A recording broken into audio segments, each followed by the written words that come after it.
बिस्मिल्लाहिर्रहमानिर्रहीम। आज का हमारा टॉपिक है इस लेक्चर का how to get possession of a movable property.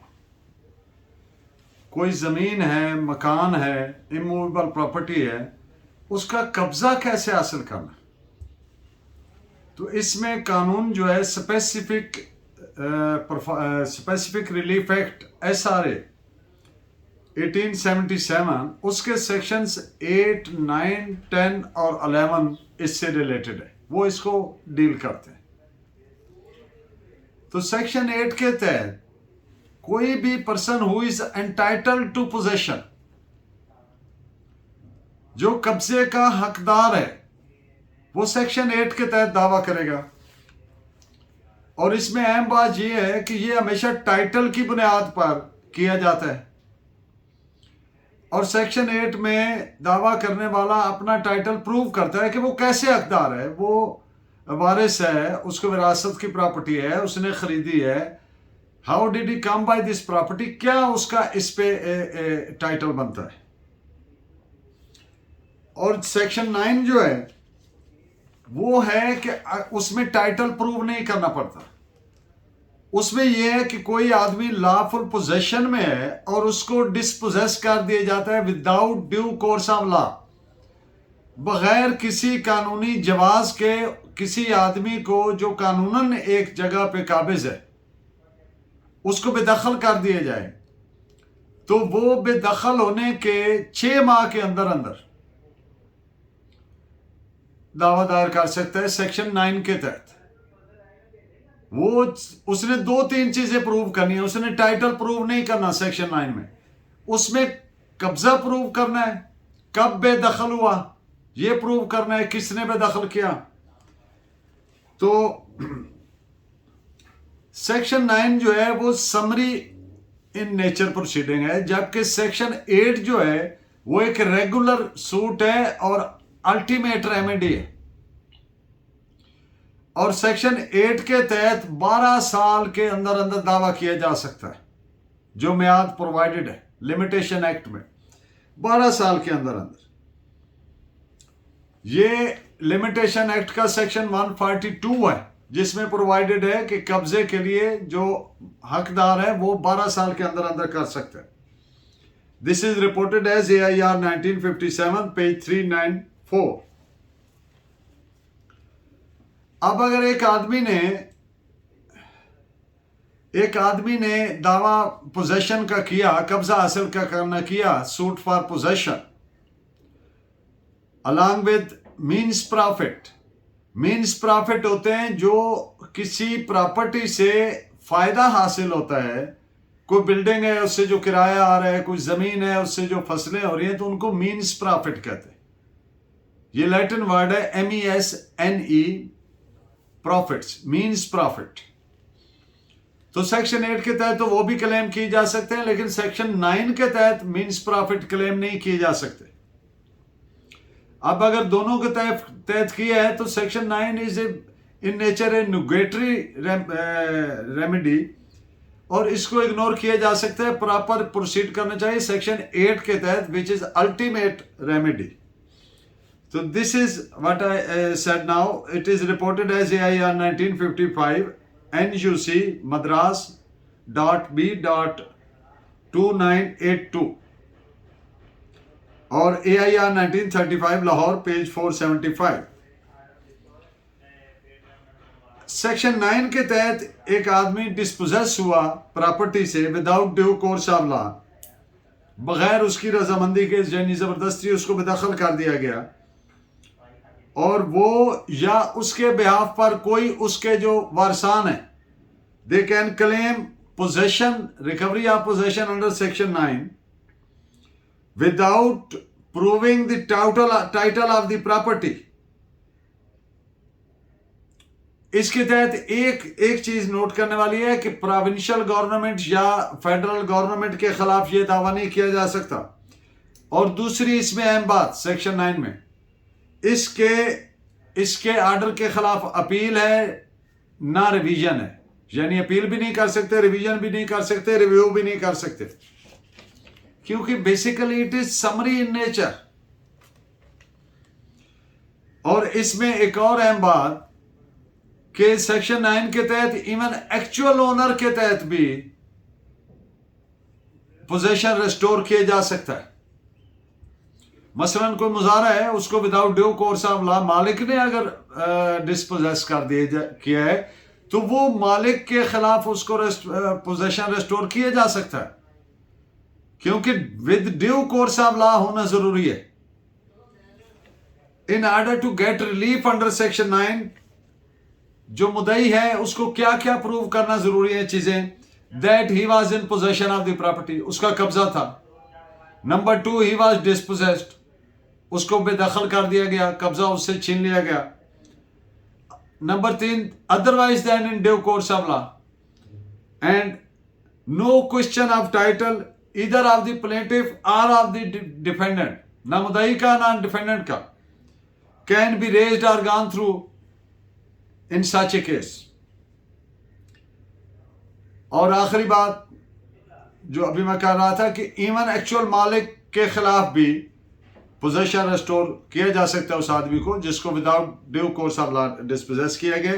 तो इस पे केस लॉ नोट फरमाइए, PLJ 2000 supreme court page 1894 and section 2001 SCMR page 345।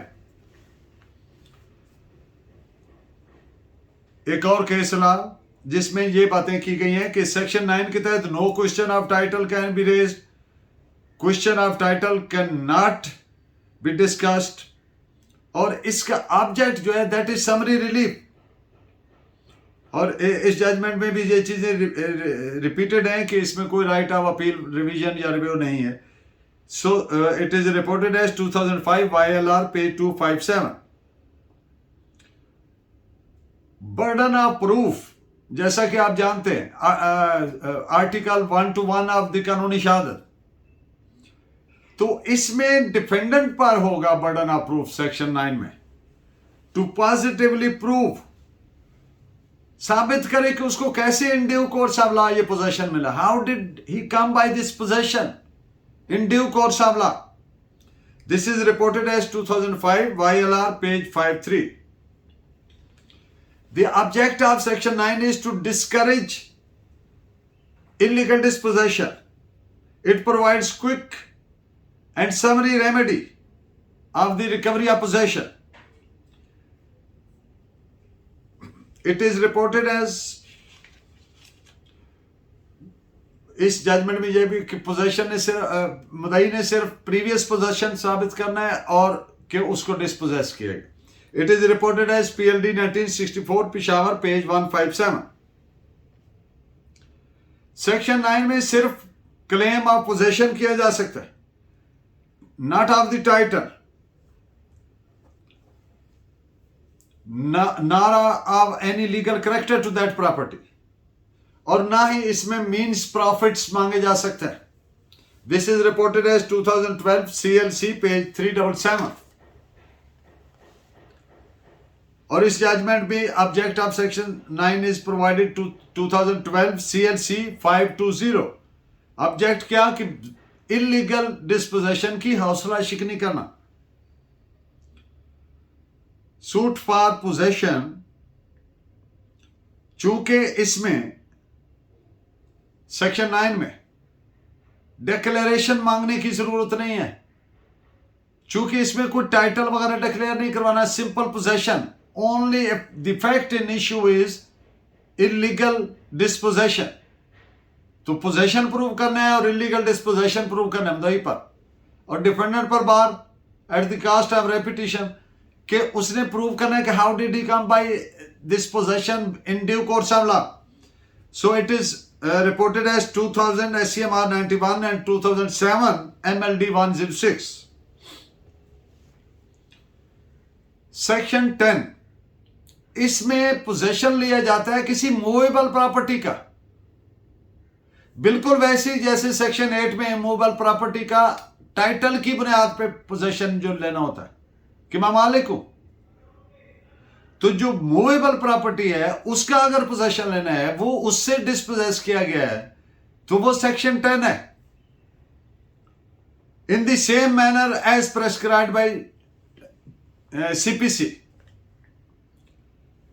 इसकी एक्सप्लेनेशन नंबर 1 ये है कि अगर कोई ट्रस्टी है तो उसको बेनिफिशियल इंटरेस्ट जो है वो नहीं दी जा रही ट्रस्ट प्रॉपर्टी, तो he can get the same bye institution of A civil suit under section 10 of specific relief act. और एक्सप्लेनेशन नंबर 2 ये है कि इस स्पेशल और temporary right to the present possession, तो उसको भी रेस्टोर करवाया जा सकता है। बाय द वे एक बात ध्यान में रखिए कि किसी सेक्शन के साथ जब एक्सप्लेनेशन होती है तो वो एक्सप्लेनेशन उस सेक्शन का हिस्सा तस्वर होगी। और in the end of the today's lecture section 11, एक आदमी जो जिसका कब्जा है उसकी लायबिलिटी है कि वो रेस्टोर करे किसको, the person who is entitled to that possession, हकदार को उसका कब्जा या कंट्रोल दे उस प्रॉपर्टी का जिस प्रॉपर्टी का वो मालिक नहीं है।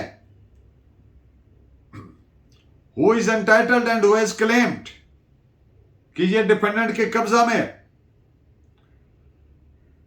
और इसमें मींस प्रॉफिट भी देने का पाबंद होगा। उस सूरत में जब उसको गैर कानूनी तरीके से he has come by that possession.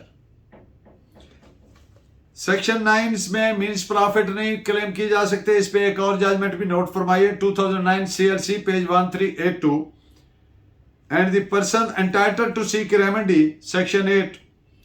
Section 8 के तहत पोजेशन के अलावा कौन कौन सी रेमेडी सीख की जा सकती है, कौन कौन कर सकते हैं? मॉर्टगेजर एंड मॉर्टगेजी, लेसर एंड लेसी अगर उनको डिस्पोजेस किया गया, मालिक सबसे पहले मालिक, trustee, beneficiary of the trust, ये सब लोग जो हैं वो उसका पोजेशन सीख कर सकते हैं as they come within the ambit of the word entitled. This is reported as 2019 SCMR page 84। एक टर्म आपने सुना होगा एडवर्स पोजेशन। तो एडवर्स पोजेशन यानी 12 साल तक अगर किसी का कब्जा है और 12 साल गुजर गए हैं और वापस नहीं मांगा तो वो उसका एंटाइटल्ड हो गया म्याद की बुनियाद पर। यह बात गलत है।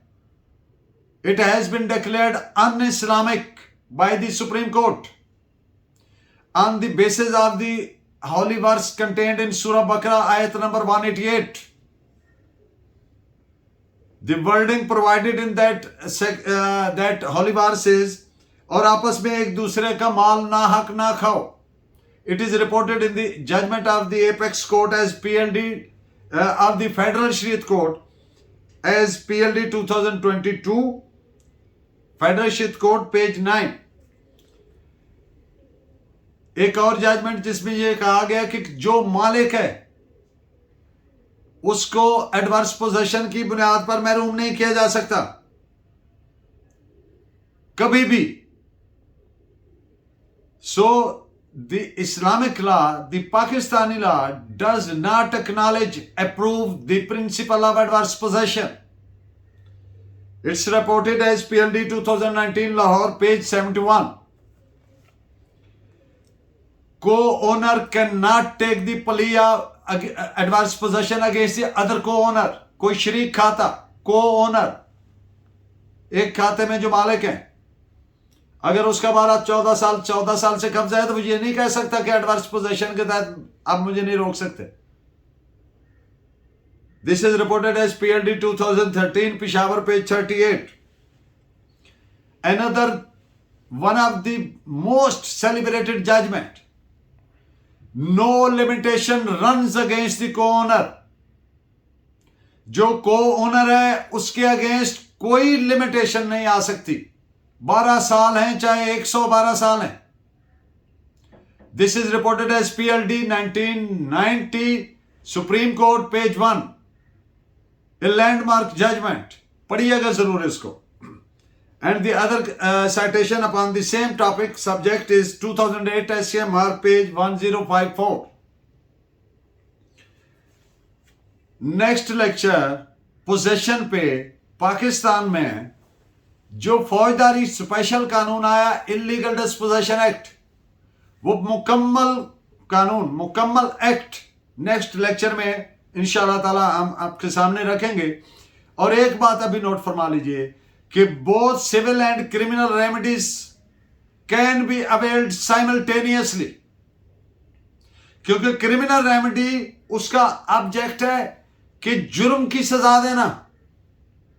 सिविल रेमेडी तो उसको क्या देगा, माली नुकसान पूरा कर देगा, पोजेशन रिस्टोर कर देगा, और मीन्स प्रॉफिट जो उस प्रॉपर्टी से फवायद लिए हो सकते हैं विद ऑर्डिनरी प्रूडेंस लिए जा सकते हैं, चाहे लिए या नहीं लिए, जो लिए जा सकते हैं तो वो वापस करेगा। तो क्रिमिनल में 10 साल तक सजा है, इलीगल डिस्पोजेशन एक्ट जो नेक्स्ट लेक्चर में हम आपके सामने रखेंगे। पोजेशन भी वापस करेगा और 10 साल सजा भी हो सकती है। तो hope my lecture remain beneficial for you. Thank you very much. अल्लाह ने के बाद।